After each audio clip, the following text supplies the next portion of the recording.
तर चाकण औद्योगिक वसाहतीतल्या खड्ड्यांमुळे दररोजच्या वाहतूक कोंडीचा समस्येला सामोरं जावं लागतं। अनेक उद्योजक दुसरीकडे स्थलांतरित होणार आहेत, त्यामुळे प्रशासनाची धावपळ उडाली आहे। राजकीय नेत्यांनी सरकारला घेरल्यानंतर उदय सामंत आज चाकण दौऱ्यावर आले।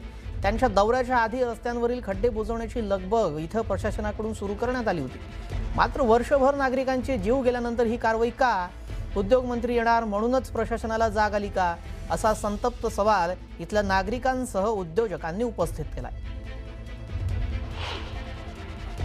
उद्योग मंत्र्यांचा दौरा आहे, मात्र या दौऱ्याच्या पार्श्वभूमीवरती रात्री अपरात्री खड्डे भरले जात आहेत। आता हा खरं तर हा जो रस्ता जो आहे हा चाकण शिक्रापूर रोड जो आहे, गेले कित्येक वर्षापासून आम्ही ऐकतोय की या रस्त्याचं रुंदीकरण होणार आहे, याचं कॉन्क्रिटीकरण होणार आहे, पण अद्याप काय तशी परिस्थिती काही दिसत नाहीये। परंतु ठीक आहे, आता गेले 15 दिवसापासून इथल्या काही 20 कंपन्या ह्या MIDC सोडून बाहेरच्या ठिकाणी जाणार आहेत। बाहेर म्हणजे शिरवळला जाणार आहेत, काही गुजरातला गेलेले आहेत, काही तामिळनाडूला गेलेले आहेत, काही चेन्नईला गेलेले आहेत। तर अशा अनेक कंपन्या भविष्य काळामध्ये आपल्याला जाताना दिसतील।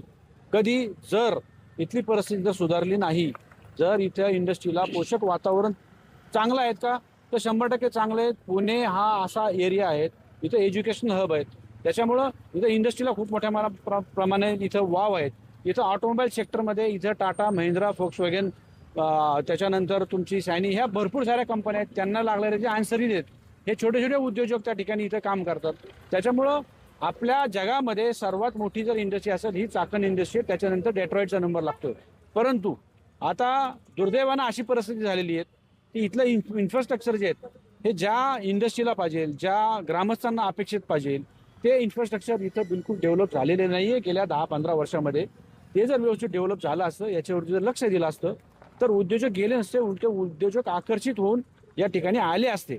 आज उद्योजक एवढा मोडकळीच आलेले आहेत, म्हणजे मी स्वतः एक उद्योजक आहेत, आम्ही कंपनी चालवतो, आम्ही अक्षरशः तारेची कसरत आम्हाला एखाद्या म्हणजे आमच्या डोंबऱ्याचा खेळ झालेला आहे आमच्या उद्योजकांचा। म्हणजे आम्हाला माणसं मिळत नाही आहेत, टेक्निकल माणसं आम्हाला मिळत नाही आहेत, आम्हाला वीज त्या ठिकाणी पुरेशी वीज उपलब्ध होत नाही, ती जर आली तर ती कमी व्होल्टेजनी येते।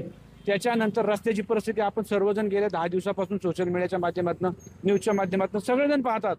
आणि ही परिस्थिती ज्यावेळेस एखाद्या उद्योजकांवरती येते, आम्हाला खरोखर असं वाटतं की इथनं कुठंतरी बाहेर जावं, परंतु आपली कर्मभूमी आपली सर्व इथंच आहेत, आम्हाला इथनं जाता येत नाही। आणि आमच्या सर्व उद्योजकांना आव्हान आहेत की तुम्ही इथनं कुठं जाऊ नका। आमची विनंती आहे की हे सरकार निश्चितप्रमाणे करल। या ठिकाणी शासन जे आहे हे टोलवाटोली करते आणि ह्या टोलवाटोलीमध्ये चाकण MIDCच्या समस्यांचा जो प्रश्न आहे, हा प्रश्न अजूनही तसाच प्रलंबित आहे, असा आरोप या भागातील ग्रामस्थांनी आणि उद्योजकांनी केलेला पाहायला मिळतोय। सचिन तोडकर, न्यूज 18 मराठी, चाकण, पुणे।